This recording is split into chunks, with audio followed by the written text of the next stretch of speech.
সম্মানিত ভিউয়ার্স, কামারের সে হাতুড়ি পিটানি, লাল ডগডগা করতে হবে আগুন দিয়ে পুড়ে, এরপরে পিটানি, একা নাই, দুইজন মিলে।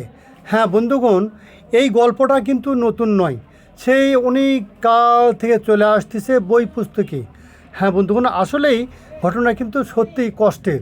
হ্যাঁ, আমরা দেখতে পাচ্ছি আমার বড় ভাই, উনি কিন্তু ঠিক আগুনের কাছে বসে থেকে, দাউ দাউ করে আগুন জ্বলছে, সেখানে বসে থেকেই কিন্তু কাজ করছে। এইভাবে 1 ঘন্টা 2 ঘন্টা না, সারা দিন ধরে। এটা আমরা মেমোরিতে একটু ভাবি কতটা কষ্টের কাম। পেশাকে যদি আপন করে না নেওয়া যায়, তাহলে সম্ভব কখনোই নয় এই ধরনের একটা ঝুঁকিপূর্ণ কাজ, এ ধরনের একটা কষ্টের কাজ করা। এই জন্য ভাই দোস্ত, এই কামারদের জীবন নিয়ে অনেক গল্প, কবিতা, প্রবন্ধ, সাহিত্য রচনা হয়েছে। আমাদের সমাজের খুব ভালো একটা অংশ জুড়ে তাদের কিন্তু অবস্থান।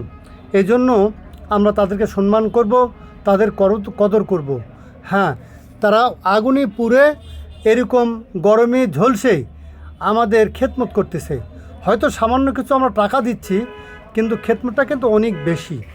এই জন্য ভাই, আমাদের উচিত সর্বস্তরে মেহনতি মানুষদের সম্মান প্রদর্শন করে যথাযথ তাদের মর্যাদা দেওয়া, যেন তারা মনে করে আমাদের পেশাটা কোনো নেহাত ছোট পেশা নয়। আর সকল মানুষই আমাদেরকে ভালোবাসে, সকল মানুষকে ভালোবাসা উচিত। এটাই আমাদের সকলের কাম্য হওয়া উচিত।